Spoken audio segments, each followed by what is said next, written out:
এটা আমরা এই জায়গাটা আমরা মনিটরিং করবো জনগণ এনার কাছ থেকে আপনি সবসময় নেন ইন্ডিয়ান চাউল। আমরা লেখাটা আপনার বোর্ডে করে রাখতে হবে। মোটামুটি কমই আমরা যে নিতাছি রেগুলারলি।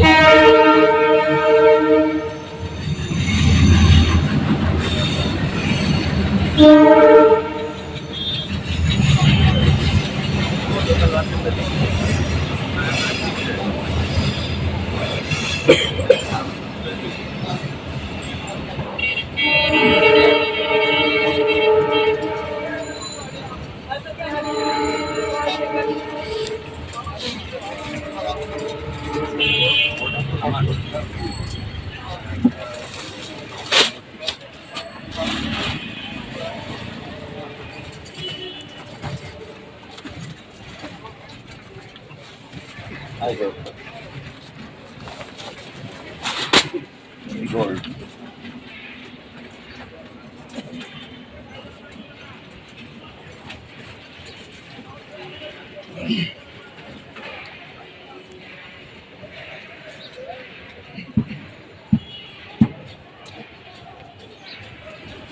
এটা কি এখানে দেওয়া আছে স্যাম্পল? না, এখানে স্যার ইন্ডিয়ান চালটা মানে খুবই কম চলে স্যার। ইন্ডিয়ান চাউলের মূল্য আরও কম, ইম্পোর্টেড প্রাইস সর্বোচ্চ 49 টাকা। এটা আমরা এই জায়গাটা আমরা মনিটরিং করবো জনগণ এনার কাছ থেকে আপনি সবসময় নেন ইন্ডিয়ান চাউল।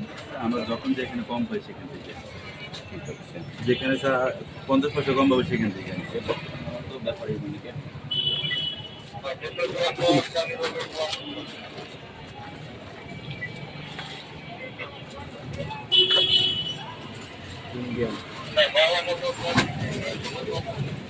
এই লাইনে কতগুলো দোকান আছে চাউলের? 6টা মনে হয়। 6টা। আপনাদের 6 জনের কোনো কমিটি আছে? ইন্ডিয়ান চাউল সবার জন্য একই নির্দেশনা। আপনাকে যে কথাগুলো বলছে এই কথাগুলো সামগ্রিকভাবে যতজন চাউল ব্যবসায়ী সবার জন্য প্রযোজ্য। আমার তো মনে হয় আশেপাশে আছে 2-1 চাউল ব্যবসায়ী।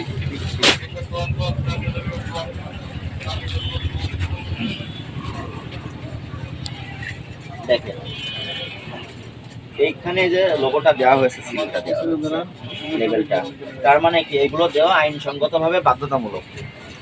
ধানের জাতের নাম ফাঁকা রেখেছেন, প্রস্তুতকারক ব্যাপারী অটো রাইস মিল, হ্যাঁ, ঠিকানা কোথায়? মনিরামপুর 10 বস্তা সহ নিট ওজন 25 কেজি, উৎপাদনের তারিখ শুধু 2024 দিয়ে রেখেছে। এখানে মাস উল্লেখ করতে হবে। এটা তো 6 মাস পূর্বে প্রোডাকশন হয়েছে, কিন্তু এখন মার্কেটে কেন ছাড়তেছে? কারণ তার উদ্দেশ্যটা অসৎ। এখন যেহেতু চাউলের দাম বৃদ্ধি পেয়েছে, এখন এগুলো ছাড়তেছে। একজন মিল 15 দিন স্টক রাখতে পারবে নিজের নিয়ন্ত্রণে, আপনারা রাখতে পারবেন 30 দিন। এর বেশি গেলেই আপনি মজুত করতেছেন অবৈধভাবে এবং অধিক মুনাফার লোভে। ঠিক আছে, এটা ধরা হবে। মিলগেট মূল্য জায়গাটা ফাঁকা রাখার কারণ কি? ম্যাক্সিমাম চাল স্যার তাহলে এটা তো আপনার তো তাদের প্রোডাক্ট আপনারা বিক্রি করে দিচ্ছেন না। 2-3টা কোম্পানি চাল আমরা সব কিছু এই যে অ্যাভেলেবল, যেমন সিটি গ্রুপেরটা আছে স্যার, সিটি গ্রুপেরটা সব কিছু দিচ্ছে এরকম। এই চাউলটা যখন আপনি নিলেন আপনার চোখে এটা পড়ে নাই স্যার? তাহলে তো স্যার আমরা চাল আপনার চোখে পড়েছে কিনা? পড়ে নাই, আপনি খেয়াল করেন নাই, মানে আপনি অবহেলা করেছেন। আপনি এই সুযোগটা তাকে তৈরি করে দিয়েছেন। আমার কথা বুঝতে পেরেছেন? এই জায়গা থেকে আপনি যখন কিনেছেন আপনি তার বিরুদ্ধে কমপ্লেন করতে পারতেন, কেন করেন নাই? কমপ্লেনটা আপনি কেন দাখিল করছেন না লিখিতভাবে? কারণ আপনিও ওনার পথে অনুসরণ করতেছেন। এইগুলো করা যাবে না। আপনার এখানে আজকে আমরা দেখলাম এখন কিন্তু আমনের ভরা মৌসুম চলতেছে। এই ভরা মৌসুমে চালের যে মূল্যটা আপনারা বৃদ্ধি করেছেন এটা অযৌক্তিক এবং গ্রহণযোগ্য নয়। চাউলের মূল্য যৌক্তিক পর্যায়ে রাখার জন্য যে বিষয়গুলো করণীয় আছে আইনগতভাবে সেগুলো আপনাদের বাস্তবায়ন করতে হবে। আপনার দায়িত্ব কি? আপনার দায়িত্ব আপনার প্রতিষ্ঠানে আপনি সবসময় ক্যাশ মেমো সংরক্ষণ করবেন, ক্যাশ মেমো সরবরাহ করবেন। আপনার মূল্য তালিকা যে বোর্ডটি আছে সেখানে সবসময় মূল্যটা হালনাগাদ করে প্রদর্শন করবেন। ঠিক আছে?